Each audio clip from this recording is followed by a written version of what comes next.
Assalamualaikum warahmatullahi wabarakatuh. Halo semuanya, hari ini kita akan membahas materi tentang iman kepada kitab Allah.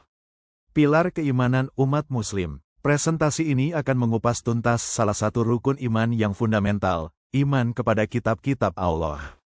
Kita akan memahami definisi, kedudukan, pentingnya, serta peran kitab suci dalam membimbing kehidupan. Definisi dan kedudukan iman kepada kitab Allah. Pengertian. Meyakini dengan sepenuh hati bahwa Allah SWT telah menurunkan kitab-kitab suci kepada para nabi dan rasul-Nya sebagai petunjuk bagi umat manusia. Rukun iman. Iman kepada kitab Allah adalah rukun iman yang ketiga, yang menjadi salah satu tiang penyangga keimanan seorang muslim. Sumber hukum. Kitab-kitab suci ini adalah sumber utama ajaran Islam setelah Al-Quran dan Sunnah Nabi Muhammad SAW. Pentingnya beriman kepada kitab-kitab Allah. Sebagai petunjuk hidup bagi manusia untuk mencapai kebahagiaan dunia dan akhirat. Menjelaskan jalan yang benar dan membedakan antara yang hak dan yang batil. Mengajarkan prinsip-prinsip moral, etika, dan nilai-nilai luhur. Membimbing manusia untuk mengenal Allah SWT dan sifat-sifatnya. Sebagai bukti kekuasaan Allah dan kebenaran risalah para nabi. Kitab-kitab Allah yang diturunkan. Taurat, diturunkan kepada Nabi Musa. Zabur, diturunkan kepada Nabi Daud. Injil, diturunkan kepada Nabi Isa. Al-Quran, diturunkan kepada Nabi Muhammad sebagai penyempurna.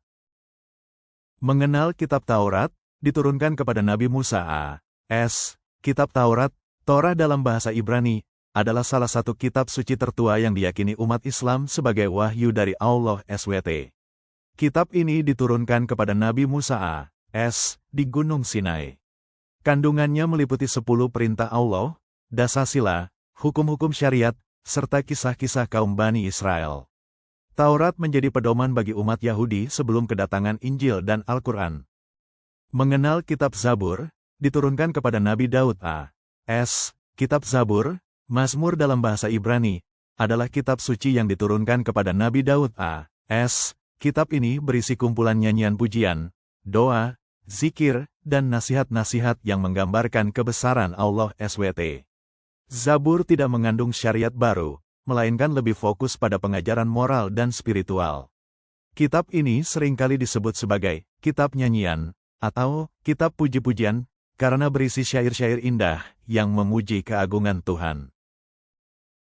Mengenal kitab Injil, diturunkan kepada Nabi Isa a.s. Kitab Injil, Gospel dalam bahasa Yunani, diturunkan kepada Nabi Isa a.s. Yesus Kristus, sebagai petunjuk bagi kaum Bani Israel pada zamannya.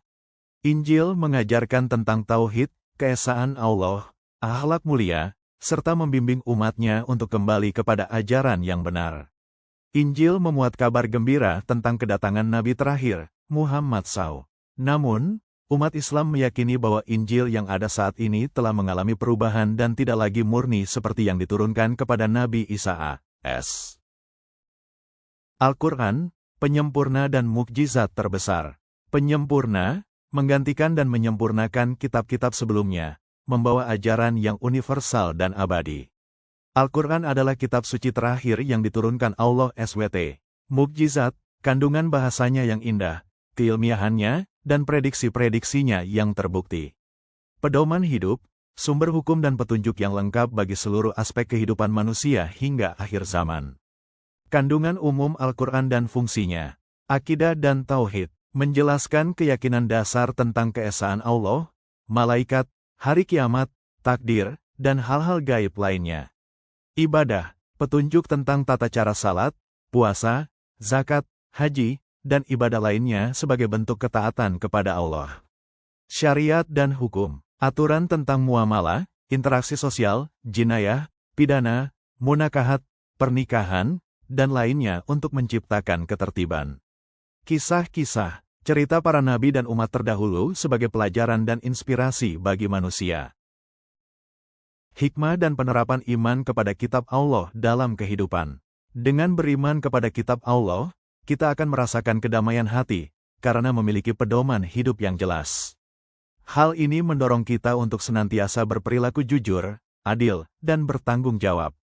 Penerapannya dalam kehidupan adalah dengan membaca, memahami, mengamalkan, dan menyebarkan ajaran Al-Quran dalam setiap aspek kehidupan, sehingga tercipta masyarakat yang berakhlak mulia dan sejahtera.